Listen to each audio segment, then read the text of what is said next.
জান কবজ করবে, সবার জান কবজ করবে। দুনিয়ার জমিন থেকে একদিন না একদিন বিদায় হতে হবে, এই কথা ঠিক না বেঠিক? আমার আগে এই বাড়িতে বাস করে সে অনেকজন, তারাও গেছে আমিও যাব, থাকবো না তো বেশিক্ষণ। তারাও গেছে আমিও যাব, থাকবো না তো বেশিক্ষণ।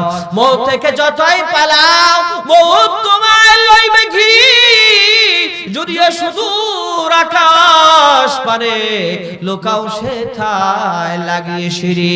মৌত কাসিন কুল্লু নাফসিন শারিবু, মৌত কাসিন কুল্লু নাফসিন শারিবু, কবর বাইতিন কুল্লু নাফসিন দাখিলু। মৌত এমন একটা জিনিস, ওই মৌতের পেয়ালা থেকে পান করতে হবে। কত যুবক দুনিয়ার জমিন থেকে বিদায় হয়ে গেল, কত বুড়া দুনিয়ার জমিন থেকে বিদায় হয়ে গেল, ছোট ছোট বাচ্চারা, নাবালক বাচ্চারা দুনিয়ার জমিন থেকে বিদায় হয়ে গেল। এই জন্য বলে মওত তোমার কাছে আসার আগে সংশোধন হয়ে যাও। আরে ভাই, দুনিয়া তো কামানের জায়গা।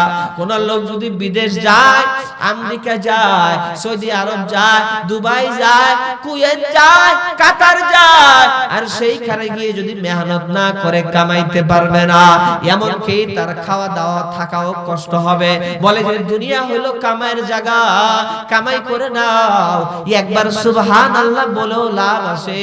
5 ওয়াক্ত নামাজ পড়ো, সুন্নতওয়ালা জিন্দেগি যাপন করো, তাহলে তুমি দুনিয়াতেও কামিয়াব হয়ে যাইবা, আখিরাতেও কামিয়াব হয়ে যাইবা। দুনিয়াতেও কামিয়াব, আখিরাতেও কামিয়াব, হাসরের মাঠেও কামিয়াব। পুলসিরাতের রাস্তা যখন তোমার সামনে আসবে তুমি কামিয়াব। বিজলির আকারে তুমি পুলসিরাতের রাস্তা পার হয়ে যাইবা।